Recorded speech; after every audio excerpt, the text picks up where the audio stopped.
As the federal election nears, RONI conducted an online survey on students' pre-election attitudes. We found the most important issues to students were climate change, cost of living, and housing affordability. We interviewed some students to hear their thoughts on these issues.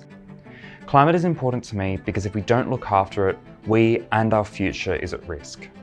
Growing up in a fire-affected area, I've suffered the existential dread of my home burning every few years, and I can't stand the thought of that happening more often, with even greater severity.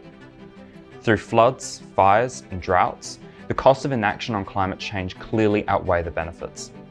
We have a fossil fuels policy geared towards the needs of a few thousand miners over the needs and risks of millions of people.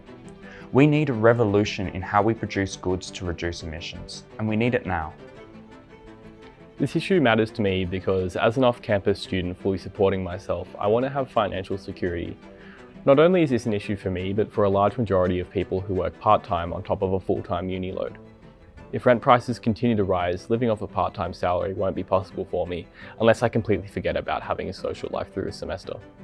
I think it's clear that future governments need to prioritise increasing the supply of affordable housing to reduce the competition and absurd rent prices that I'm currently seeing in the market. I want to see further incentives given to private landlords to increase the number of private market affordable houses to both rent, which is important for me now, but also to buy, because I don't want my best chance of securing a house in the future being through my inheritance.